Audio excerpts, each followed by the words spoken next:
శ్రీ అక్కల్కోట మహారాజ్ చరిత్ర 5వ అధ్యాయం. గురువులకు గురువు. ఏ మహాత్ముని గొప్పతనమైన ఆయన ఎంతమంది శిష్యులను తనంతటి వారుగా చేశారోనన్న దాన్ని బట్టి అంచనా వేయాలి. లేకుంటే ఎంతటి వారు దాసోహమంటూ వారి పాదాలను ఆశ్రయించారోనన్న దాన్ని బట్టైనా అంచనా వేయాలి. ఈ దృష్ట్యా చూస్తే శ్రీ స్వామి వలన మహాత్ములుగా రూపొందించినంత మంది మరే గురువు దగ్గర అయినట్లు తోచదు. అందరినీ గురించి ఈ పుస్తకంలో రాయడం సాధ్యం కాదు. సుమారు 25 మంది దాకా ఈయన శిష్యులు మహోన్నత దశకొచ్చారు. అందులో ప్రతి ఒక్కరి చరిత్ర ఒక్కొక్క గ్రంథంగా వెలువడాల్సి వస్తుంది. మచ్చుకి కొంతమందిని గురించి ఇక్కడ ప్రస్తావిద్దాం. శ్రీ నరసింహ సరస్వతి పండరీపురంలో ప్రసిద్ధికెక్కిన విఠలస్వామి గొప్ప వేద పండితుడే గాక నిరంతరం యోగస్థితిలోని ఆనందములో మునిగి తేల్తుండేవారు. అట్టి వారికి కలిగే సందేహాలు ఎవరు తీర్చగలరు? ఒకనాడు ఆయన తన సందేహ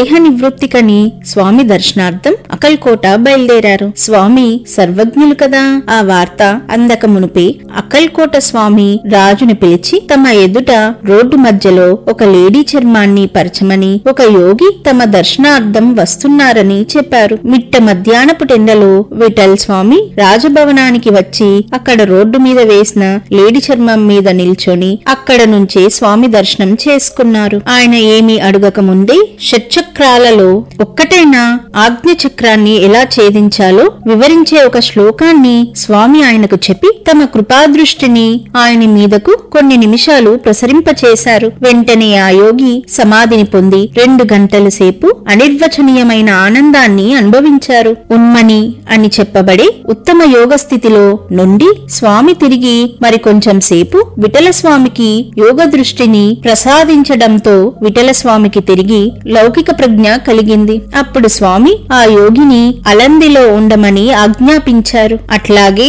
ఆ యోగి అఖండ నామజప సంకీర్తనలతో 12 ఏళ్లు అలందిలో ఉండడమే కాక అందరి చేత భగవన్నామస్మరణ చేయిస్తూ ఆర్తితో భజన చేసేవారికి తాను యోగశక్తితో సృష్టించిన వస్తువులను బహుమానంగా ఇచ్చేవారు. తరువాత కొంతకాలానికి విఠలస్వామి తిరిగి స్వామి దర్శనానికి వచ్చారు. రామమందిరంలో ఉన్న స్వామి విఠలస్వామి ఇంకా రాకముందే ఆయననుద్దేశించి నవ్వుతూ, ఏమిటి ఇంకా ఆ వేశ్యను వదలలేదా అన్నారు. స్వామి ఆ మాటలు ఎవరిని ఉద్దేశించి అన్నారో వాటి భావమేమిటో అక్కడ ఉన్న వారికి ఎవ్వరికీ అర్థం కాలేదు. విఠలస్వామి కొంతసేపటికి స్వామి సమక్షంలోకి వస్తూనే నమస్కారం చేస్తూ, మహారాజా, నేనెందుకు సిద్ధంగానే ఉన్నాను, కాని అందుకు మీ కటాక్షం అవసరం అన్నారు. శ్రీ స్వామి ప్రేమతో నవ్వి తన భక్తులను నేల మీద జింక చర్మం పరవమని ఆజ్ఞాపించారు. విఠలస్వామి దాని మీద నిలిచి స్వామి దర్శనం చేసుకుని వెళ్లిపోయారు. పైన రాయబడిన స్వామి వాక్యంలో వేశ్య అన్న పదం ఆ యోగి ప్రదర్శిస్తున్న సిద్ధులకు వర్తిస్తుంది. ఈ యోగి అసలు పేరు శ్రీ నరసింహ సరస్వతి. వీరు గొప్ప సిద్ధ పురుషులుగా ప్రసిద్ధికెక్కారు. బీడ్కర్ మహారాజ్ చిన్నతనంలోనే తండ్రిని కోల్పోయిన రామానంద్ బీడ్కర్ బాల్యం నుంచే భగవత్ చింతన కలవాడు. చిన్నతనంలోనే ఎన్నో యాత్రలు చేసి చివరికి పూనాలో నగలు, గంధపు చెక్కల వర్తకం చేశారు. ఒకప్పుడు ధన పిపాసతో ఎంతో కష్టం మీద రాగి మొదలైన లోహాలను బంగారంగా మార్చే విద్యను సంపాదించారు. పెద్ద ధనవంతుడు అవ్వడంతో ఇతర దురలవాట్లు కూడా అబ్బి వ్యాపారం కోసం గ్వాలియర్ వెళ్లినప్పుడు ఒక స్త్రీ వ్యామోహంలో పడి తాను బ్రతుకున్నంత వరకు ఆమెను పోషిస్తానని వాగ్దానం చేశాడు. కాని పాపభీతి అతనిని వదలలేదు. కొద్ది కాలానికి ఆమె చనిపోవడంతో సమస్య తీరిందనుకున్నాడు. కాని అతడు కామాన్ని జయించలేకపోయాడు. ఒకసారి బీడ్కర్ ఒక సాధువుతో తన భగవత్ చింతనతో పాటు తన బలహీనతలను కూడా చెప్పుకున్నాడు. సాధువు నవ్వి, బలహీనతను త్యాగం చేయలేని నీ వంటి వాడికి కాదు యోగం అన్నాడు. ఈ మాటలు బీడ్కర్ లో ఎక్కడలేని పట్టుదలను కలిగించాయి. ఏనాటికైనా ఆ సాధువు యొక్క మన్నన పొందాలని నిశ్చయించుకున్నాడు. వెంటనే ఒక ఆంజనేయ స్వామి ఆలయానికి వెళ్లి అన్న పానీయాలు మాని నిరంతరం ఆంజనేయ కవచాన్ని పఠించాడు. ఒక రోజు రాత్రి అతనికి అక్కల్కోటకు పొమ్మని ఒక దివ్యమైన సూచన కలిగింది. వెంటనే అక్కల్కోటకు వెళ్లాడు. కాని స్వామి రాజాంతపురంలో ఉండడం వలన ఆ రోజు దర్శనం లేదన్నారు. వెంటనే స్వామిగారి దర్శనం అయ్యే వరకు అన్న పానీయాలు తాకనని శపథం చేసుకున్నాడు. శ్రీ స్వామి నామాన్ని స్మరిస్తూ 2 రాత్రులు గడిపాడు.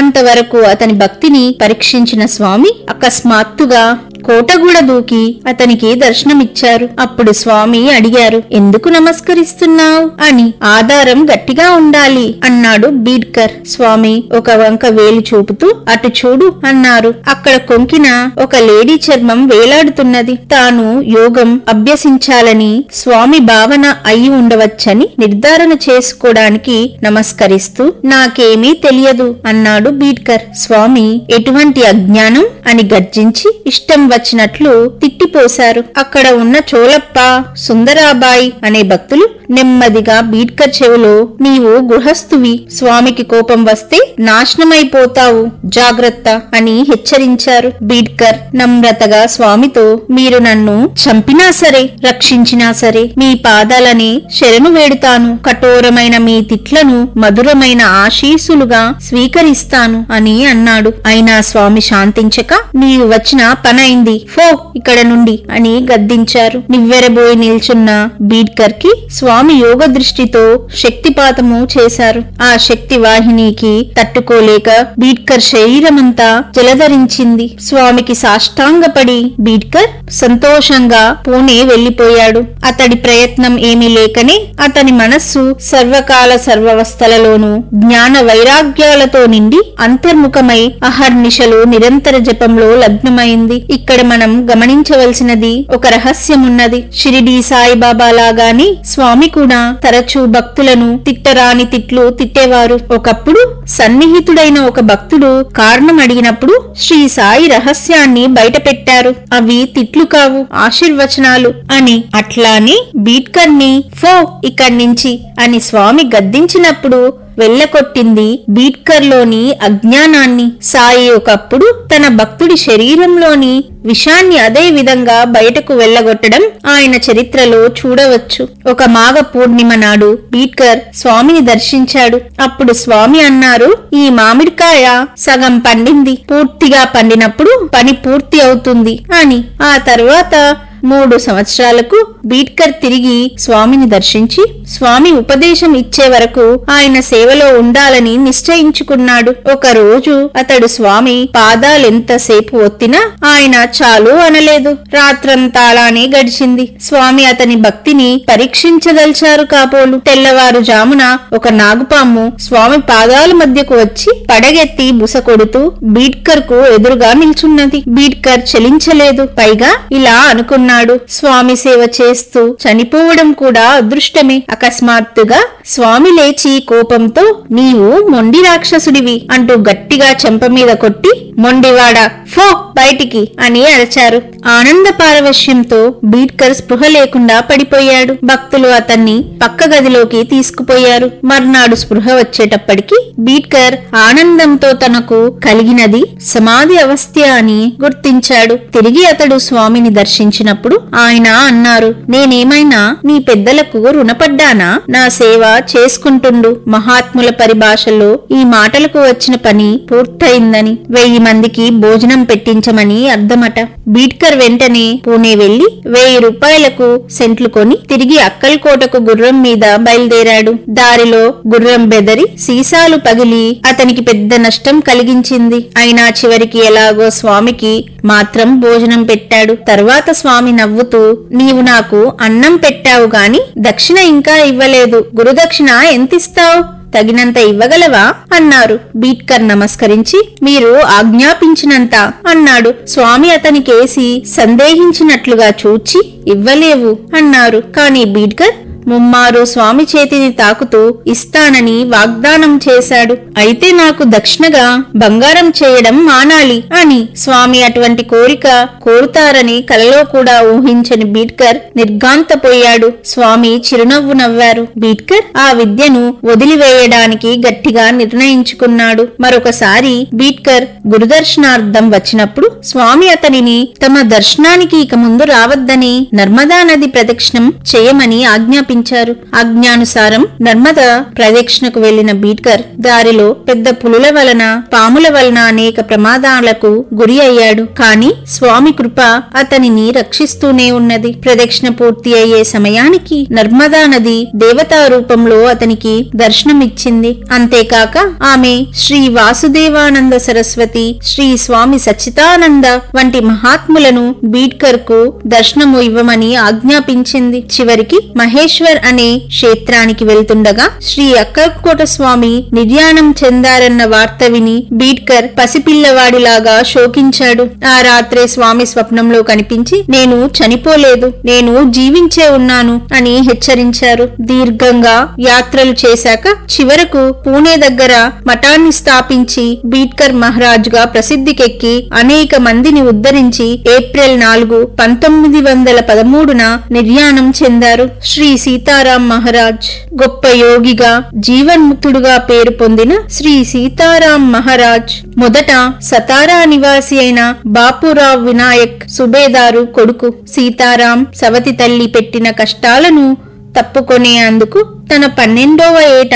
ఇల్లు వదిలి స్వామి దగ్గరకు చేరుకున్నాడు. స్వామిని తల్లిగా, తండ్రిగా, గురువుగా, దైవంగా భావించి విశేషమైన శ్రద్ధతో ఆయన సేవ చేశాడు. అతనికి విశేషమైన విద్యాభ్యాసం కూడా లేదు. అయినా అతడి భక్తికి మెచ్చి అతని తల మీద చేయి ఉంచి స్వామి ఆశీర్వదించారు. స్వామి ఆశీర్వచనానికి తిరిగేముంది 6 సంవత్సరాలలోనే సీతారాం గొప్ప సిద్ధుడయ్యాడు. స్వామి తిరిగి అతన్ని ఆశీర్వదించి ఎక్కడ నుండి వచ్చావో అక్కడికే వెళ్ళు అని ఆజ్ఞాపించారు. సీతారాం మండల్వేడ వెళ్లి 40 సంవత్సరాల పాటు అక్కడే ఉండిపోయాడు. అహర్నిశలు ఆత్మానందంలో మునిగి ఉండేవారు. ప్రజలందరూ అతన్ని సీతారాం మహారాజుగా గౌరవించి ఆయన ఆశీర్వచనానికి పాత్రులయ్యేవారు. మిట్ట మధ్యాహ్న సమయంలో కరతల భిక్ష చేసేవారు. అంటే భిక్ష పాత్ర లేకుండా చేతిలోనే భిక్ష తీసుకోవడం. భోజనానంతరం ధ్యానానికి,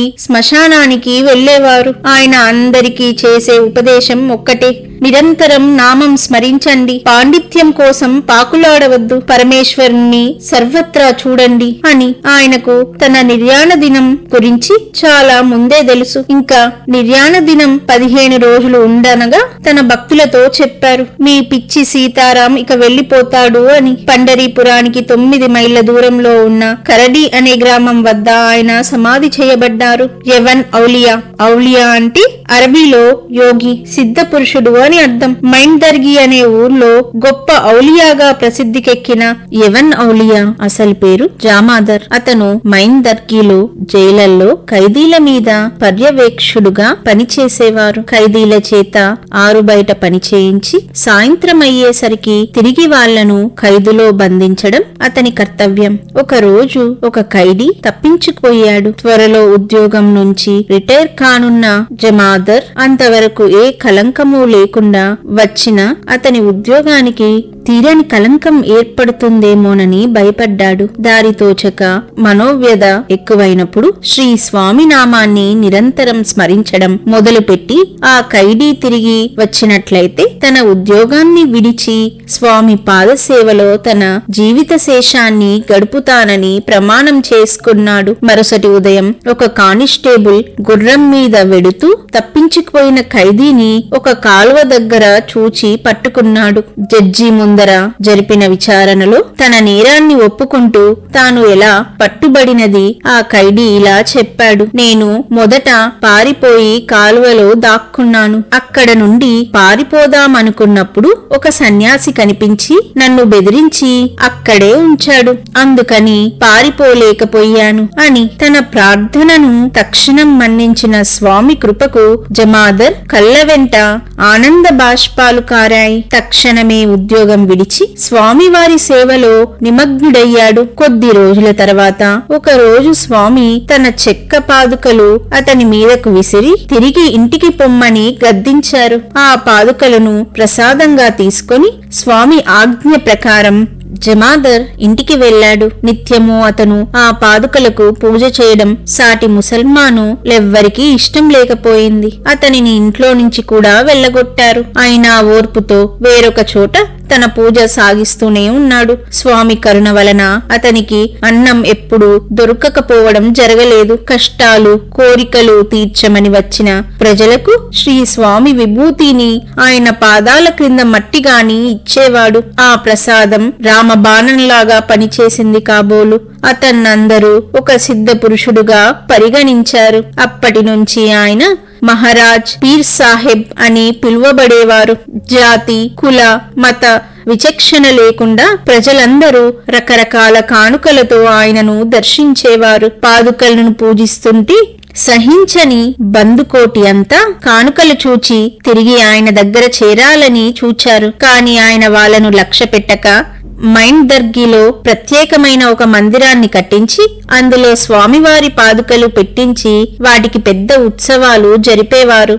శ్రీ ఆనంద భారతి స్వామి కటాక్షానికి కులమతాలనే హద్దులే లేవు. ఆయనను తన కులాన్ని గురించి అనేక మంది ప్రశ్నిస్తే రకరకాలుగా చెప్పేవారు. అంతేకాక తాను ఉద్ధరించాలనుకున్న వ్యక్తి యొక్క కులమతాలను ప్రధానంగా ఆయన ఎప్పుడు ఎంచలేదన్న సంగతి పైన చెప్పిన పీర్ సాహెబ్ అను శిష్యుని చరిత్రలో మనం చూచాము. అట్లాగే జాలరి కులానికి చెందిన లక్ష్మణ్ నిత్యము స్వామి దర్శనం చేసుకునేవాడు. ఒకసారి అతను చేపలు పట్టేందుకు సముద్రం మీదకు వెళ్లినప్పుడు భయంకరమైన తుఫాను చెలరేగింది. తప్పక పడవ మునుగుతుంది అన్న సమయంలో గట్టిగా స్వామి నామాన్ని స్మరించాడు లక్ష్మణ్. కాని ఎక్కడ సముద్రం ఎక్కడ స్వామి? అయినా స్వామి కరుణ సముద్రుడు కనుక సర్వజ్ఞుడు కనుక భక్తుని ఆర్తనాదం ఎలా వినకుండా ఉండగలరు? గజేంద్రుడి కేక విష్ణుమూర్తి విన్నట్లు శ్రీ స్వామి కూడా అదృశ్యమైన తన అభయహస్తాన్ని అతనికి అందించారు.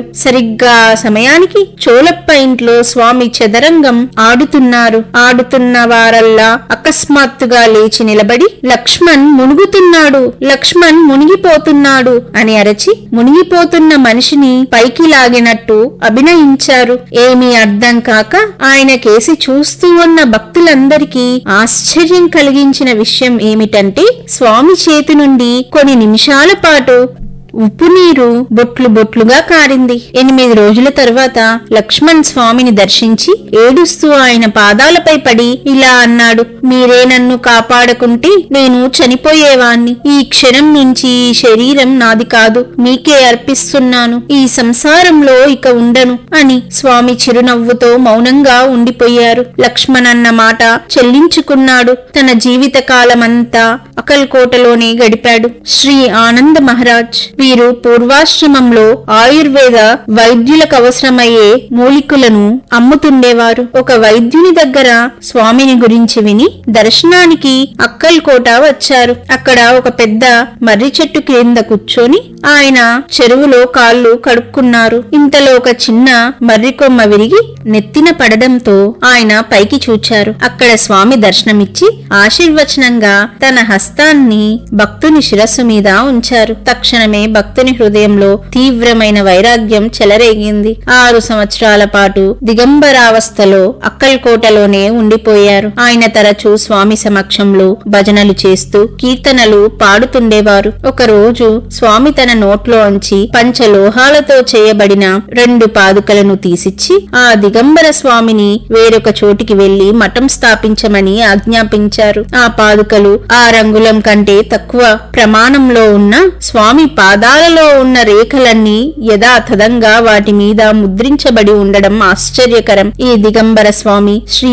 ఆనందనాథ్ మహారాజ్ అనే పేరుతో ప్రసిద్ధికెక్కి యవల, హేదావడే, దావడే అనే ఊర్లలో మఠాలు స్థాపించి దావడేలో స్వామి ప్రసాదించిన పాదుకలను ప్రతిష్ఠించారు. శ్రీ స్వామి నిత్యార్చనకు అవసరమైన శ్లోకాలు, కీర్తనలు, పాటలు, బహుపరాకులు ఈయనే రాశారు. స్వామి కృప వలన ప్రాప్తించిన గొప్ప శక్తులతో ప్రజలకు ఆరోగ్య సౌఖ్యాలను ప్రసాదిస్తూ మహావైభవంగా జీవించారు. వీరు సంవత్సరం 1903లో జ్యేష్ఠ శుద్ధ షష్ఠి నాడు వెంగుర్ల అనే ఊరిలో సమాధి చెందారు. శ్రీ తాతా మహారాజ్ బొంబాయి నివాసి అయిన రామచంద్ర వెంకటేష్ బరాడ్కర్ అనే గౌడ బ్రాహ్మణుడు వనమూలికల వర్తకం చేసేవారు. ఆయన బాల్యం నుండి శివపూజ యందు ఆసక్తి కలిగి ఉండేవాడు. తరచుగా బొంబాయిలోని బాబూనాథ్ ఆలయానికి వెళ్తుండేవాడు. ఒకసారి అతనికి శంకరుడు కలలో కనిపించి సగుణ రూపంలో అక్కల్కోటలో దర్శనమిస్తానని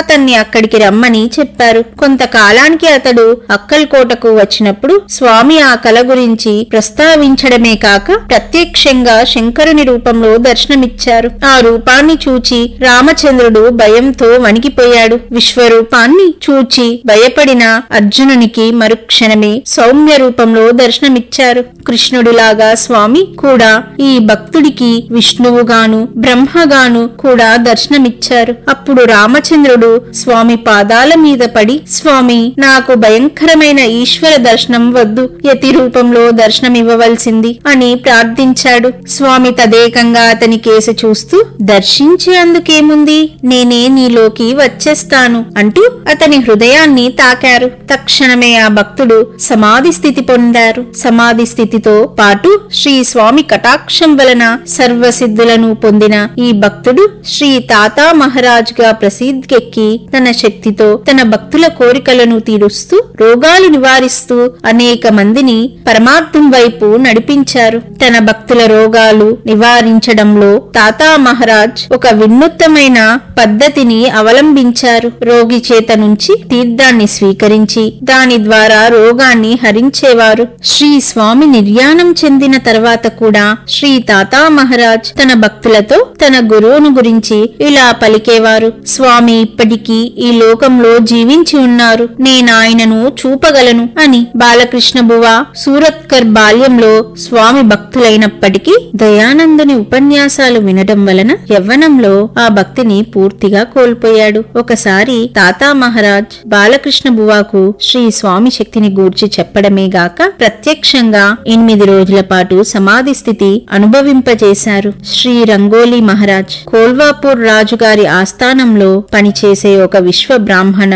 కుటుంబంలో జన్మించాడు శివరాం బావడేకర్. అతని 8వ ఏట అతని మేనత్త స్వామి దర్శనానికి అతనిని తీసుకెళ్లింది. ఆ పిల్లవాణ్ణి చూస్తూనే, స్వామి, ఈ పిల్లవాణ్ణి నాకు ఇస్తావా అని అడిగి ఆమె సమాధానం కోసం ఎదురు చూడకుండానే అతనిని తన ఒడిలో కూర్చోబెట్టుకొని రంగోలీ మహారాజ్ అన్న పేరుతో సంబోధించారు. కుంబార్, కుమ్మరి గల్లీలో నివసించే కుంబార స్వామి సేవ చేయమని, ఆజన్మ బ్రహ్మచారిగా ఉండిపోమ్మని, ఆ సేతు హిమాచల పర్యాంతం దేశ సంచారం చేయమని ఆ పిల్లవాడితో చెప్పి శ్రీ స్వామి అతడి మీద ఒక కాషాయ వస్త్రం కప్పారు. రంగోలీ మహారాజులో ఏ సంస్కారం మేల్కొన్నదో కాని సరిగ్గా స్వామి చెప్పినట్లే చేసి చాలా శక్తిమంతుడుగా రూపొందాడు. అయినా తన శక్తిని ఎవరికీ తెలియకుండా ఉండేలాగున దాచుకున్నారు. సంవత్సరం 1924లో ఆయన షిరోడా వచ్చినప్పుడు గూఢాచారి అని అనుకున్నారు.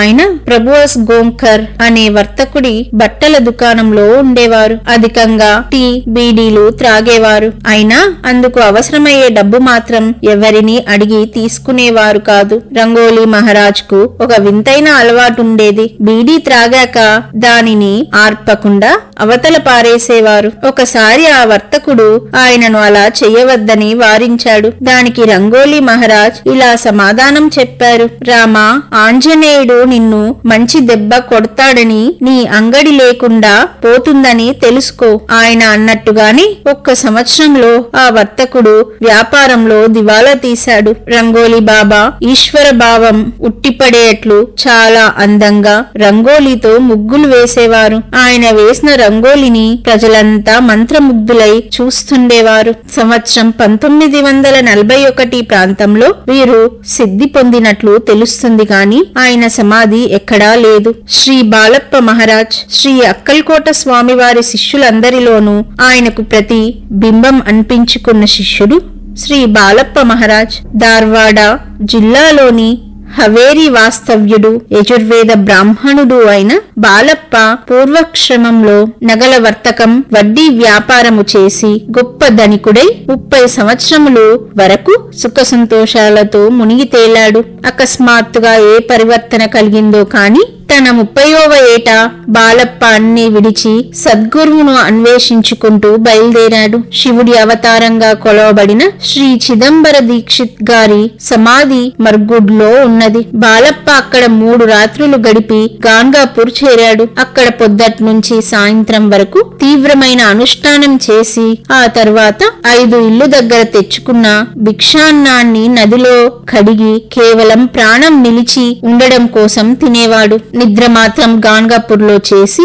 అనుష్ఠానం భీమా అమరజానది సంగమం దగ్గర చేసుకునేవాడు. అక్కడ ఉన్న శ్రీ నరసింహ సరస్వతి వారి నిర్గుణ పాదుకలను మనసారా సేవించేవాడు. 2 నెలల తర్వాత కలలో ఒక బ్రాహ్మణ వటువు కనిపించి శ్రీ అక్కల్కోట స్వామిని దర్శించమని చెప్పాడు. నిద్ర లేచేసరికి తన పడక ప్రక్కన ఒక కాగితం కనిపించి దాని మీద తొందరపడవద్దు అని రాసి ఉన్నది. అక్కడే ఇంకో 2 నెలలుండి తీవ్రమైన తపస్సు చేశాడు బాలప్ప. ఒక రోజు మరలా అట్టి ఆదేశమే అయ్యింది. మరుక్షణమే స్వామి దిగంబరులుగా స్వప్న దర్శనమిచ్చారు. తెల్లవారగానే అతడు పాదచారి అయి అక్కల్కోట బయలుదేరాడు. దారి పొడుగునా అతనికన్ని శుభశుకనాలే ఎదురైనాయి. అతడు సరిగ్గా శ్రీరామనవమికి అక్కల్కోట చేరి కాస్బాగ్ లో విడిది చేసి ఉన్న స్వామిని దర్శించి ఒక కలకండ ముక్క ఆయనకు సమర్పించాడు. తక్షణమే గాన్గాపురంలో అతనికి స్వప్నంలో కనిపించినట్లు స్వామి దిగంబరునిగా దర్శనమిచ్చారు.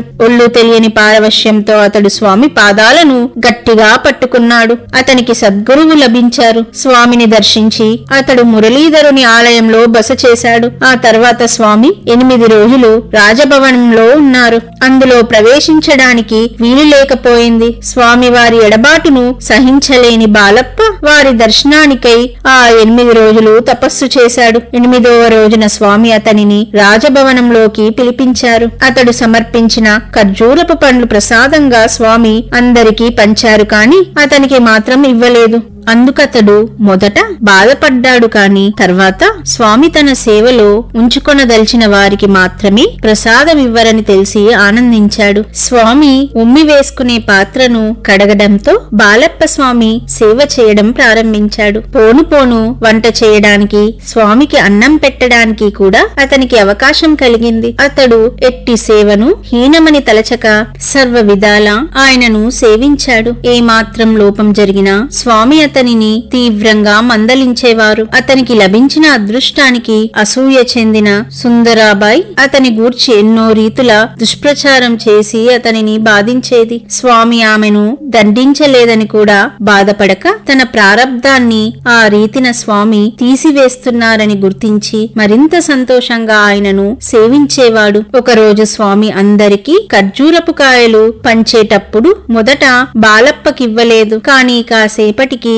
స్వామి అతనిని పిలిచి 2 ఖర్జూరపు కాయలు ప్రసాదమిచ్చారు. ప్రసాదం మొదటిసారిగా తనకు లభించినందుకు సంతోషించి బాలప్ప దానిని తినబోతుండగా స్వామి వాటిని లాక్కొని వెళ్లిపోయారు. నిరాశతో బాలప్ప కళ్ళు చెమ్మగిల్లాయి. ఒకరోజు స్వామి తన నోటి నుండి కలకండ తీసి ప్రసాదంగా బాలప్పకు ఇచ్చారు. మనుపటిలాగే నిరాశ కలగకుండా ఉండే అందుకు బాలప్ప తక్షణమే ఆ ప్రసాదాన్ని తినేశాడు. అది చూచిన స్వామి తన పొట్టను 2 చేతులతో పట్టుకొని గట్టిగా నవ్వారు. బాలప్ప సాధనలో స్వామి అడుగడుగునా ప్రత్యేకమైన శ్రద్ధ తీసుకుంటూ వచ్చారు. బాలప్ప నిత్యము తన వంశాచారాన్ని అనుసరించి తన కులదైవాన్ని కూడా పూజిస్తుండేవాడు. ఆ విషయమే స్వామి ఎత్తి పొడువుగా బాలప్ప ముతక దుప్పట్లు వేసుకుంటున్నాడు అంటుండేవారు. సద్గురు సేవ, జరిశాలువ, ఇష్టదేవతోపాసన ముతక దుప్పటి వేసుకోవడం వంటిదని వారి భావం.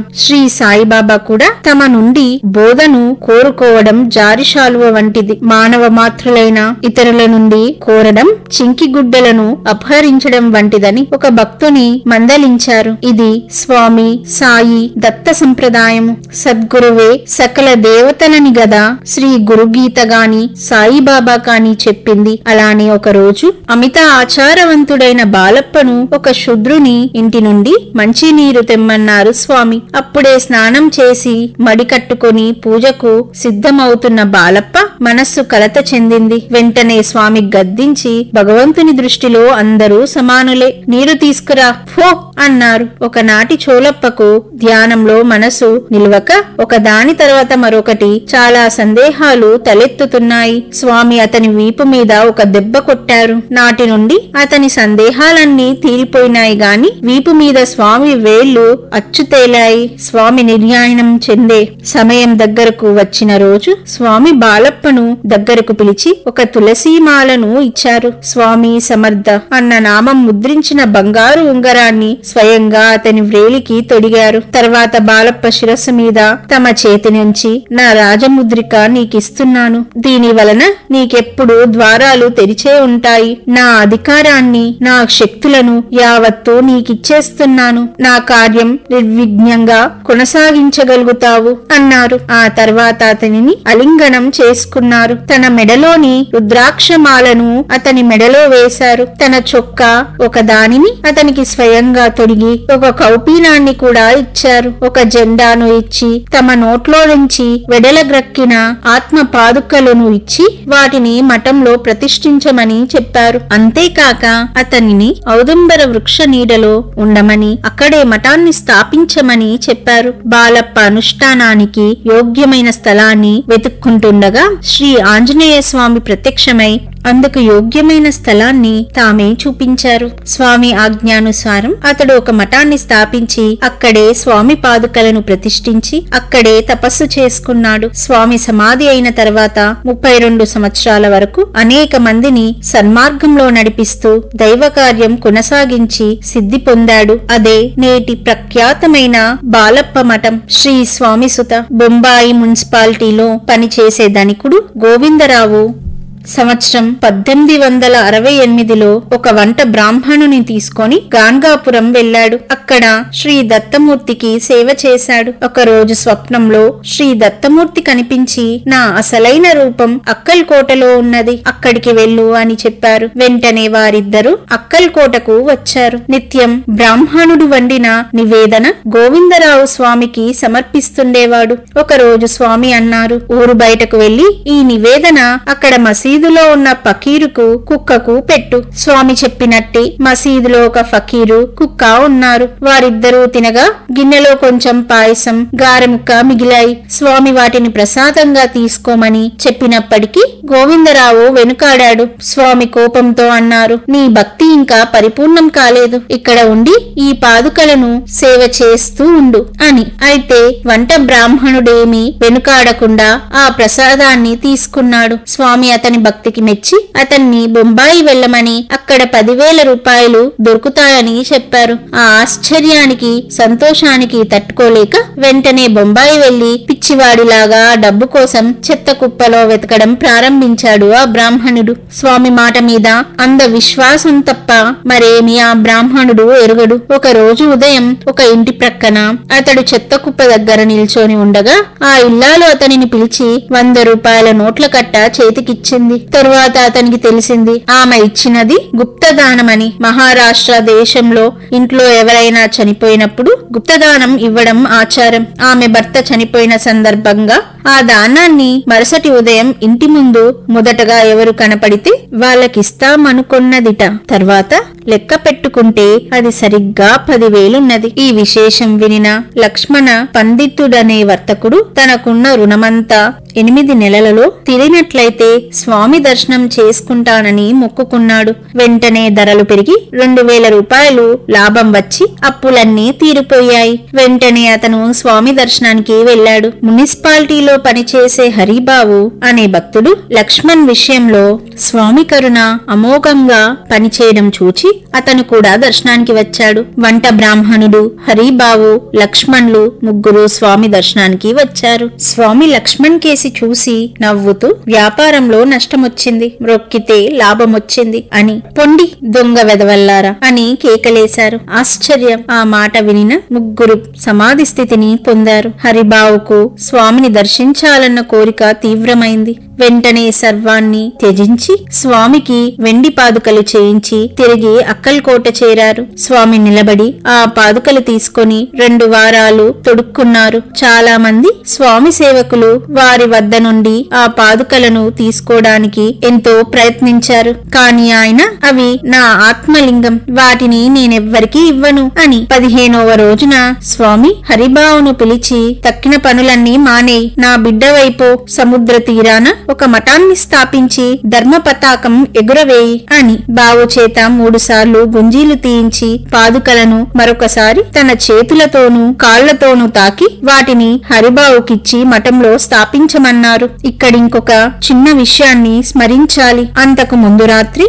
స్వామి తన పడక మీద లేచి ఒక చెట్టు దగ్గరకు వెళ్లి ఒక శంఖంతో ఆ చెట్టును 3 సార్లు కొట్టి, ఈ ప్రదేశం నుంచి వెళ్లిపో, ఈ క్రింద మా పిల్లలు నిద్రపోతున్నారు అని కేకలేశారు. హరిబావుకు నిద్ర మేల్కో వచ్చి స్వామికి పాదసేవ చేస్తూ కూర్చున్నారు. అందరూ నిద్రిస్తున్న ఆ సమయంలో అతడితో స్వామి రహస్యంగా ఏమో చెప్పి అతనికొక పొడుగు చొక్కా మొదలైన సన్యాసులు ధరించే వస్తువులు ఇచ్చి సంసారాన్ని విడిచి పెట్టమన్నారు. స్వామి వద్ద నుంచి పాదుకలు తీసుకున్న మరుసటి రోజు వారిచ్చిన కాషాయ వస్త్రాన్ని ధరించి పాదుకలను తీసుకొని హరిబావు బొంబాయి చేరాడు. అక్కడ తన ఇంట్లో ఉన్న ధనాన్నంతా తన భార్య మెడలో తాలిబొట్టుతో సహా బ్రాహ్మణులకు దానంగా ఇచ్చి, భార్యకు తెల్లని చీర, ఒక వీణా కొని ఇచ్చి ఆమెను భగవంతుని సేవకు అంకితమవమని చెప్పాడు. బొంబాయిలో కామారిపురంలోను, చిర్చాన్, అహ్మద్ నగర్, పూనా, వసై, రత్నగిరి, చిప్లం నగరాలలో మఠాలు స్థాపించారు. స్వామి సుతు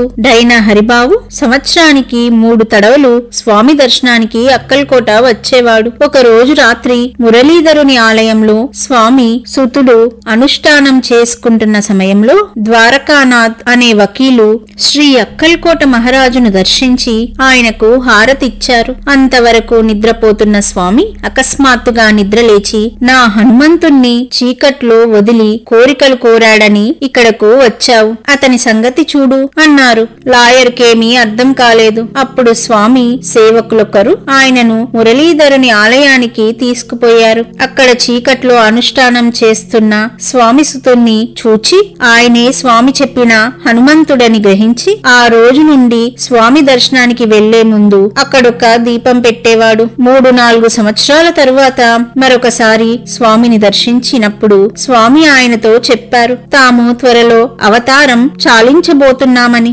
స్వామి సుతుడు తమ కార్యాన్ని కొనసాగించాలని. అది విని సుతులు కంపించిపోయారు. బొంబాయికి తిరిగి వస్తూనే స్వామి కంటే ముందే తనే శరీరం చాలించాలని గట్టిగా సంకల్పించుకోవడంతో స్వామి సుతులు జబ్బుపడ్డారు. ఆ వార్త వినిన స్వామి శ్రీపాద భట్, కృష్ణప్ప అనే భక్తులిద్దరిని పంపి స్వామి సుతులను తమ వద్దకు తీసుకురమ్మన్నారు. కాని స్వామి సుతులు రావడానికి అంగీకరించలేదు. బలవంతంగానైనా స్వామి తమను తీసుకురమ్మన్నారని స్వామి సుతులకు కబురు వచ్చింది. అయినా ఆయన చలించలేదు. అప్పుడు స్వామి అన్నారు, అతడు రాకపోతే అతని ఇంటిని నాశనం చేస్తాము, తన ఫిరింగిని కూడా సిద్ధం చేశాము అని. శ్రావణ కృష్ణ ప్రతిపదాన స్వామి సుతుడు స్వచ్ఛంద మరణం చెందారు. ఆ వార్త స్వామికి చేరకముందే స్వామికి ఆ విషయం తెలిసిపోయింది. సరిగ్గా అక్కడ స్వామి సుతుడు నిర్యాణం చెందే సమయంలో ఇక్కడ స్వామి నోసట చేయి పెట్టుకొని దిగులుగా కూర్చున్నారు. ఆ సమయంలో అక్కడే ఉన్న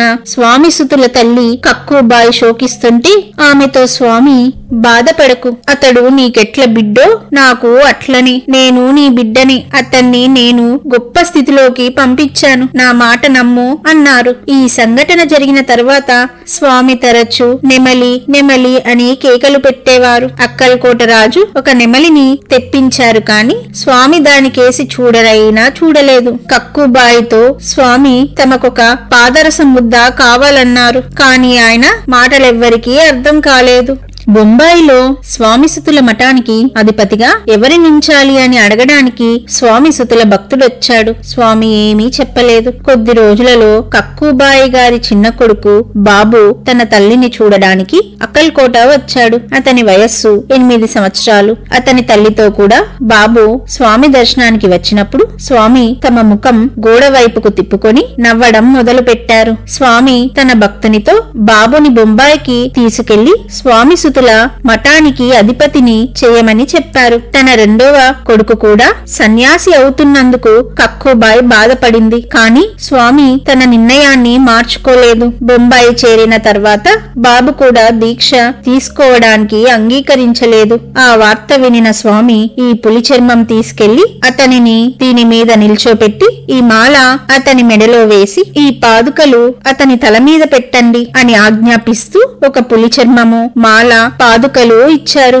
ఈ కార్యక్రమమంతా స్వామి సన్నిధిలోనే జరిగింది. అది జరుగుతున్నంతసేపు స్వామి స్వయంగా విసనకర్ర తీసుకొని బాబుకు విసురుతున్నారు. అప్పటి వరకు విలపిస్తున్న కక్కుబాయ్ ఆ దృశ్యాన్ని చూచి కళ్ళ నీళ్లు తుడుచుకొని కృతజ్ఞతతో స్వామితో, ఎవడైతే మీ పాదాల వద్ద నిల్చోడానికి కూడా అర్హుడు కాడో అటువంటి వాణ్ణి ఇంత పెద్దను చేసి మీరే స్వయంగా విసురుతున్నారా అన్నది. కాని కొడుకు సన్యసిస్తుంటే చూడలేక మళ్లీ ఏడవనారంభించింది. అప్పుడు స్వామి, ఇంత మంచి జరుగుతున్నా చూడలేకున్నావా అని తిరిగి సేవకుడితో అన్నారు.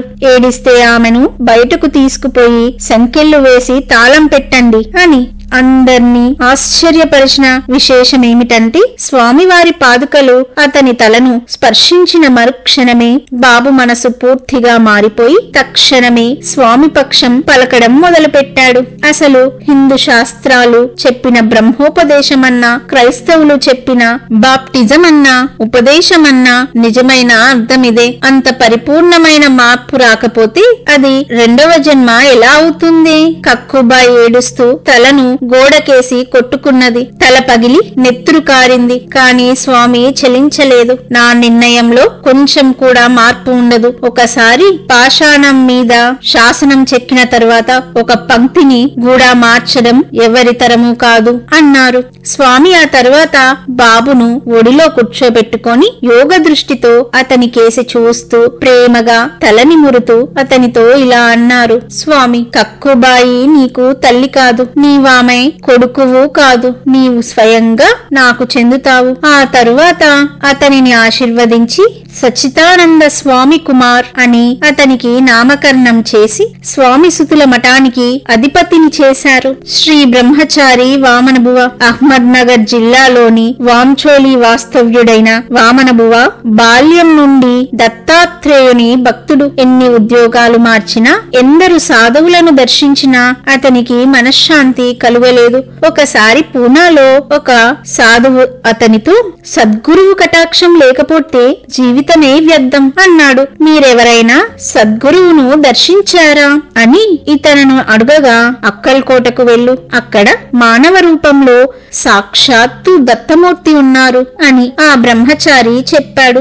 సంవత్సరం 1860లో వామనబువ స్వామి దర్శనార్థం బయలుదేరాడు. కాని అప్పుడు స్వామి హార్దా అనే పల్లెటూరులో ఉన్నారు. ఒక చిన్న నది వరదల్లో ఉండడం వలన స్వామి దగ్గరకు పోలేక వామనబువ అవలి ఒడ్డు నుంచి స్వామికి సాష్టాంగ నమస్కారం చేశాడు. అత్యాశ్చర్యంగా స్వామి నీటి మీద నడిచి అవతలి ఒడ్డుకొచ్చి అతడితో ఇలా అన్నారు. నా సేవ చెయ్యి, బ్రహ్మనిష్ఠుడవవు, నీ ఆస్తి నాకు ఇచ్చేయి అని. వామనబువ తక్షణమే తన వంటినున్న గుడ్డలు తీసి పారేసి కౌపీనం మాత్రమే ధరించాడు. దగ్గర ఉంచుకోమని స్వామి అతనికి తన కమండలం ఇచ్చారు. ఆ తరువాత సంవత్సరానికి 2-3 తడవలు స్వామి దర్శనం చేసుకునేవారు వామనబువ. సంవత్సరం 1871లో పుణ్యక్షేత్రాలు దర్శిస్తూ తన కులదేవత అయిన సప్తశృంగిని దర్శించాడు వామనబువ. పూజ అయిన తర్వాత అమ్మవారి పెదవుల మధ్య ఉంచిన తాంబూలాన్ని తనకు ఇవ్వమని పూజారిని కోరారు వామనబువ.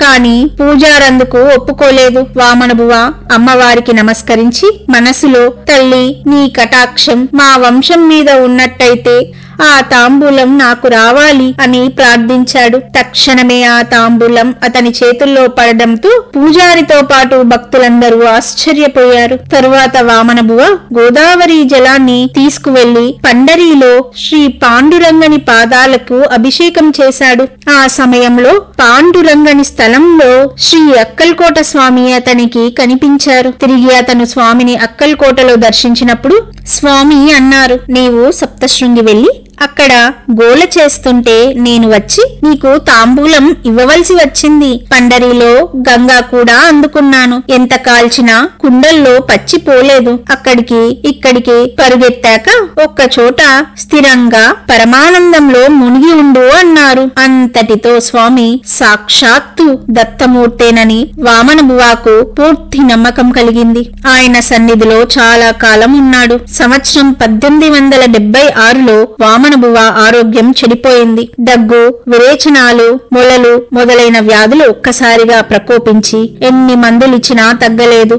స్వామికి ఉత్తరం రాశాడు కాని తిరిగి జాబు రాలేదు. బాధను భరించలేక ఆత్మహత్య చేసుకోవడానికి నూర్సాగర్ అను పెద్ద కొలనులో దూకబోయాడు. కాని సరిగ్గా సమయానికి అతని వెనుక నుంచి ఎవరో గట్టిగా పట్టుకున్నారు. తిరిగి చూచేసరికి సాక్షాత్తు శ్రీ స్వామి నిలబడి ఉన్నారు. కొద్ది క్షణాలు కోపంగా చూచి వామనబువ చెంప మీద 2 దెబ్బలు కొట్టి స్వామి ఇలా అన్నారు, నీ దేహానికి ఇంకా కర్మ ఉండగా ఎక్కడికి నీవు పోయేది? నీకు నా మీద ఎందుకు కోపం? సహజ సమాధి కోసం ప్రయత్నించే బదులు జల సమాధి కోసం ప్రయత్నిస్తున్నావే అని కేకలేసి కూడా ఉండి ఇంటికి తీసుకెళ్లారు. స్వామి దర్శనం వామనబువ తల్లి సోదరులకు కూడా లభించింది. భయం లేదు, శాంతిగా ఉండు. పిచ్చి పిచ్చి వేషాలు వేశావా చెప్పుతో కొడతాను అని వామనబువను మరొకసారి హెచ్చరించి చూస్తుండగానే స్వామి అంతర్ధానమయ్యారు. త్వరలో ఆరోగ్యం చేకూరిన తర్వాత శ్రీ స్వామి దర్శనానికి అక్కల్కోట వచ్చాడు వామనబువ. అతని కేసి చూస్తూనే స్వామి, ఓహో, చెరువులో పడి చద్దామని ప్రయత్నించింది నువ్వేనా? ఆ చెరువులానే నీ జీవితము వ్యర్థమై ఉండేది అని చెప్పి తన పొట్టను 2 చేతులతో పట్టుకొని నవ్వారు. సంవత్సరం 1901లో సన్యాసి దీక్ష తీసుకొని స్వామి నామస్మరణతో దేహం చాలించాడు బ్రహ్మనిష్ఠుడు వామనబువ. శ్రీ కృష్ణ సరస్వతి లేక కుమారస్వామి శ్రీ దత్తభక్తులైన దంపతులు సంతానం కోసం చాలా కాలం ఆ దైవాన్ని కొలిచారు. ఒకనాటి రాత్రి వారికి స్వప్నంలో శ్రీ దత్తమూర్తి దర్శనమిచ్చి, నేను నీ బిడ్డగా మీ ఇంట్లో జన్మిస్తాను అని చెప్పారు. ముందు ముందు శ్రీ కృష్ణ సరస్వతి లేక కుమారి స్వామిగా జీవన్ముక్తుడుగా ప్రసిద్ధికెక్కిన మహనీయుడు సంవత్సరం 1835లో మాఘకృష్ణ పంచమి నాడు వారి బిడ్డడుగా జన్మించాడు. అతని బాల్యంలోనే తల్లిదండ్రులు అతనిని శ్రీ స్వామి దర్శనానికి అక్కల్కోట తీసుకొచ్చారు. శ్రీ స్వామి ఆ పిల్లవాని చేయి పట్టుకొని తమతో కూడా ఒక అడవిలోకి తీసుకుపోయారు. అక్కడ స్వామి ఒక రాతి మీద కూర్చొని పాదాల చెంత కూర్చున్న ఆ పిల్లవానితో, నీవు నా అంశవి, నీవు ఇతరులకు హితం చేయడానికి జన్మించావు అని చెప్పి ఆశీర్వదించారు. తక్షణమే ఆ పిల్లవానికి సమాధి స్థితి కలిగి 7 రోజులు అలానే ఉండిపోయారు. 8వ రోజున ప్రేమగా అతని తలనిమిరి అతనికి బాహ్య ప్రజ్ఞ కలిగించారు స్వామి. ఆ తరువాత శ్రీ కృష్ణ సరస్వతితో కోల్వాపూర్ వెళ్లి బాలోన్మత పిశాచ వృత్తి అనుసరించి జీవించమని శ్రీ స్వామి చెప్పారు. శ్రీ కృష్ణ సరస్వతి మరికొంతకాలం శ్రీ స్వామి సేవ చేస్తూ అక్కల్కోటలోనే ఉండిపోయారు. ఒకరోజు స్వామి, మన బ్రాహ్మణుడు ఇంకా రావడం లేదే అన్నారు. ఆ మాటలెవ్వరికీ అర్థం కాలేదు. కొద్ది రోజులకు తెల్ల కుష్టుతో బాధపడుతున్న ఒక బ్రాహ్మణుడొచ్చాడు. వైద్యానికి లొంగని ఆ వ్యాధి నివారణ కోసం గాన్గాపూర్లో సేవ చేసిన ఆ బ్రాహ్మణుడికి అక్కల్కోటకు వెళ్లమని దృష్టాంతం వచ్చింది. అతని మొరవిని స్వామి ఇలా అన్నారు, నీవు వెళ్లి ఈ కృష్ణ సరస్వతికి సేవ చేయి, తగ్గిపోతుంది అని. స్వామి ఆజ్ఞానుసారం శ్రీ కృష్ణ సరస్వతితో కోల్వాపూర్ వెళ్లి ఆయన సేవ చేశాడు ఆ బ్రాహ్మణుడు. అతడి భక్తికి మెచ్చి శ్రీ కృష్ణ సరస్వతి ఆయన వ్యాధి నివారించారు. శక్తి సామర్థ్యాలలో శ్రీ కృష్ణ సరస్వతి శ్రీ స్వామిని పోలి ఉండేవారు. శ్రీ స్వామి చెప్పినట్లు వారు సాక్షాత్తు శ్రీ స్వామి యొక్క అంశే. దానికొక దృష్టాంతం కూడా ఉన్నది. సంతానం కలిగితే శ్రీ స్వామికి పాలకోవ సమర్పించుకుంటానని ఒక బ్రాహ్మణుడు మ్రొక్కుకున్నాడు. కాని సంతానం కలిగాక మ్రొక్కు సంగతి పూర్తిగా మరిచిపోయాడు. అతనికి జ్ఞాపకం వచ్చేసరికి స్వామి నిర్యాణం చెందారు. పశ్చాత్తాపంతో బాధపడ్డాడు. స్వయంగా స్వామి నోటికి పాలకోవా అందించలేనందుకు వాపోయాడు ఆ బ్రాహ్మణుడు. ఒక రాత్రి స్వప్నంలో స్వామి కనిపించి తాను కోల్వాపూర్లో శ్రీ కృష్ణ సరస్వతి అను పేరుతో కుంభాగర్ గల్లికి వస్తానని మ్రొక్కు అక్కడ చెల్లించుకోమని చెప్పి అంతర్ధానమయ్యారు. బ్రాహ్మణుడు అక్కడ ఉన్న శ్రీ కృష్ణ సరస్వతిని స్వామి అపర రూపంగా గుర్తించి ఆయనకు కోవా నైవేద్యమిచ్చి మ్రొక్కు చెల్లించుకున్నాడు. శ్రీ కేల్కర్ మహారాజ్ సంవత్సరం 1847లో ఒక పేద రైల్వే ఉద్యోగి కుటుంబంలో జన్మించాడు రామచంద్ర కేల్కర్. అతడు 8వ ఏట తీవ్రమైన కడుపు నొప్పితో బాధపడ్డాడు. ఒక రోజు బాధ మరీ ఎక్కువగా ఉన్నప్పుడు మనస్సులో ఇలా మ్రొక్కుకున్నాడు. భగవంతుడు ఉంటే ఒక వారం రోజుల్లో నాకు పూర్తిగా కడుపు నొప్పి తగ్గిపోవాలి. అట్లా తగ్గినట్లయితే నా జీవితం అంతటిని ఆయన సేవకే అంకితం చేస్తాను అని అనుకున్నట్లే బాధ పూర్తిగా తగ్గిపోయింది. వెంటనే ఇల్లు విడిచి అక్కల్కోటలో స్వామి సన్నిధిలో 2 సంవత్సరాలు ఉన్నారు. అక్కడ శ్రీ స్వామి అతని సేవకు మెచ్చి దీక్షనిచ్చాడు.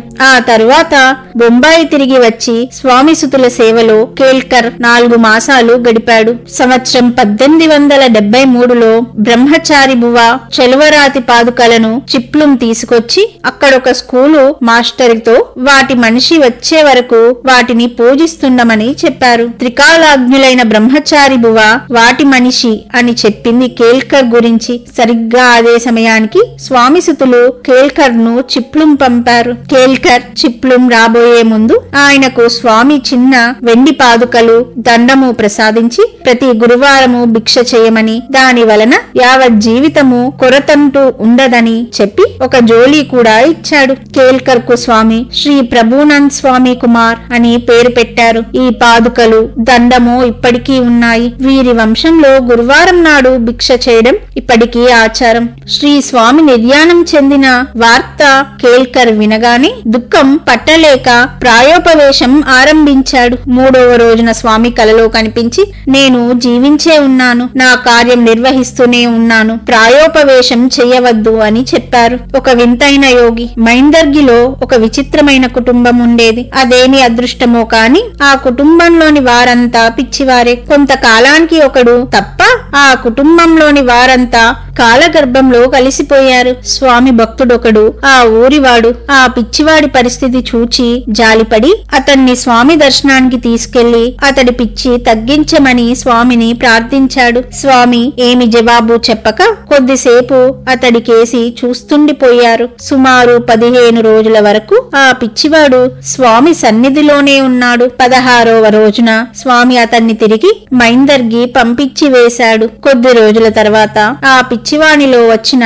మహత్తరమైన పరిణామానికి అందరూ నివ్వెరపోయారు. అతడు పిచ్చివాడు కాదు, వాక్శుద్ధి కలిగిన మహనీయుడు. అంటే అతని నోటి వెంట వచ్చిన మాట జరిగి తీరవలసిందే. చాలా మంది వారి మనసులో ఉన్న కోరికల గురించి అతని చేత అవును అనిపించుకోవాలని ప్రయత్నించేవారు. కాని ఒక్కొక్కప్పుడు ఎవరెంత బ్రతిమాలినా వారి పనుల గురించి అవుతుంది అనేవాడు కాదు. ఒక రోజు ఒకడు తన ప్రయత్నం నిష్ఫలమైందన్న కోపంతో, ఏమయ్యా అవుతుంది అంటే నీదేమి పోతుంది, నాకు పనవ్వడం నీకిష్టం లేదా అన్నాడు. అప్పుడు ఆ మహాత్ముడు తానట్లా అన్నట్లయితే శ్రీ అక్కల్కోట స్వామి తనను చావగొట్టి చర్మం వలుస్తారని చెప్పాడు. కాని చాలా వరకు ఆ మహాత్ముడు ప్రజల కోరికలను తీరుస్తూ వారి కష్టాలను తొలగిస్తుండేవారు. యశ్వంతరావు స్వామి ఒకప్పుడు మమల్తాదార్గా పనిచేస్తున్న యశ్వంతరావు దేవ్ అనేవానికి ఒక సాల గ్రామాన్నిచ్చి పూజ చేసుకోమన్నారు. కొద్ది కాలానికి దేవ్ ఒక మహనీయుడుగా రూపొందాడు. అతడి సమాధి ఇప్పటికీ నాసిక్ లో ఉన్నది. గొప్పవారి జోహార్లు. శ్రీ వాసుదేవ వాసుదేవానంద సరస్వతి లేక టెంబే స్వామి శ్రీ దత్తాత్రేయుని అంశావతారంగా పరిగణించబడ్డారు. బావడేకర్ అనే భక్తుడొకసారి ఆయన సన్నిధిలో నరసింహవాడిలో ఒక గొప్ప యజ్ఞం చేయాలని సంకల్పించారు. ఆ కోరికను వినిన శ్రీ వాసుదేవానంద స్వామి అతనితో ఆ యజ్ఞాన్ని సాక్షాత్తు దత్తమూర్తి అయిన శ్రీ స్వామి సన్నిధిలో జరపమని, లేని పక్షంలో ఆయన అనుమతి తీసుకున్నాకనే నరసింహవాడలో చేయమని చెప్పారు. శ్రీ స్వామి సాక్షాత్తు దత్తమూర్తి ఏనని వారు చెప్పినట్లు మనం గుర్తుంచుకోవాలి. బాబా సబ్నిస్ శ్రీ దత్తాత్రేయుని మూడవ అవతారమైన శ్రీ మాణిక్య ప్రభు గారి ప్రియ భక్తుడు. తమ నిర్యాణానికి కొద్ది రోజుల ముందు బాబా సబ్నిస్ తో శ్రీ మాణిక్య ప్రభు ఇలా అన్నారు: శ్రీ అక్కల్కోట స్వామి సాక్షాత్తు శ్రీ దత్తాత్రేయుల అవతారం, వారే నీ గురుదేవులు. అప్పటి నుంచి బాబా సబ్నిస్ శ్రీ స్వామి సేవకు అంకితమైనాడు. యేసుక్రీస్తు సముద్రంలో చేపలు పట్టుకోవడానికి వెళ్లబోతున్న ఒకనిని పిలిచి, మానవుల ఆత్మలను సన్మార్గమనే వలలో పట్టగల జాలరిగా నిన్ను చూస్తాను, నన్ను అనుసరించు అని పిలిచారు. అతడు ఆయన శిష్యుడే. తర్వాత సత్పురుషుడై ఎందరినో సన్మార్గానికి ఆకర్షించినట్లు బైబిల్ చెబుతుంది. అలానే లక్ష్మణ్ అనే జాలరి ఒకడు అప్పుడప్పుడు స్వామిని దర్శిస్తుండేవాడు. ఒకనాడు చోలప్ప ఇంట్లో ఒక భక్తునితో చదరంగమాడుతున్న స్వామి అకస్మాత్తుగా నిలబడి, లక్ష్మణ్ మునిగిపోతున్నాడు అని కేకలేస్తూ మునిగిపోతున్న మనిషిని పైకి లాగుతున్నట్లు భంగిమలు చేస్తున్నారు. ఆయన ఒడలంతా తడిసి ఉప్పు నీరు చుక్కలుగా పడుతుంది. ఆయన మాటలు కాని చేతలు కాని అచటి వారెవ్వరికీ అర్థం కాలేదు. 8 రోజుల తర్వాత లక్ష్మణ్ వచ్చి ఆయన పాదాలపై వ్రాలి కన్నీటితో, స్వామి, మీరు నన్ను రక్షించకుంటే నేను నీట మునిగి చనిపోయేవాడిని. మీరు కాపాడిన ఈ జీవితాన్నిక మీ సేవకే అర్పిస్తాను అన్నాడు. స్వామి చిరునవ్వుతో తన కృపా దృష్టిని అతనిపై నిలిపారు. అతని హృదయంలో దృఢమైన భక్తి, తీవ్రమైన వైరాగ్యము నెలకొన్నాయి. అతడు నిరంతరము ఆయన సేవ చేస్తూ ఉండిపోయాడు. క్రమంగా అతడు చక్కని ఆధ్యాత్మిక పరిణితి పొంది సన్యసించి శ్రీ ఆనంద భారతి అను పేర ప్రసిద్ధికెక్కాడు. ఒకసారి శ్రీ జగద్గురు శంకరాచార్య శంకేశ్వర పీఠం అక్కల్కోటకు ఆ రాజుగారి అతిథిగా వచ్చారు. అక్కడ భక్తులెందరో గుమ్మికూడారు. చోళప్పను తోడు తీసుకొని స్వామి కూడా అచటకు చేరారు. మొదట వారినెవరూ పట్టించుకోలేదు. ఒక భక్తుడు మాత్రం స్వామికి ఒక చెక్కబల్ల వేశాడు. ఇంతలో శ్రీ శంకరాచార్య గారి దృష్టి దానిపై కూర్చున్న స్వామి మీద పడింది. అది గమనించి వారి పరివారంలోని పండితులు ఏవగింపుగా, ఈయన కులమతాలు పట్టించుకొనక ఎవరేమి పెట్టినా తింటారు, వారికి ఆచారమే లేదు అని విమర్శించారు. కొంతసేపటికి అతిథులందరికీ విస్తళ్లు వేశారు. శ్రోత్రియులొకరు బిగ్గరగా, ఆ ఆచారహీనుడికి ఈ బ్రాహ్మణుల పంక్తిలో వడ్డించవద్దు, మిగిలిన వారి పంక్తిలోనే వెయ్యండి అని ఆదేశించాడు. స్వామి అదేమీ పట్టించుకోలేదు.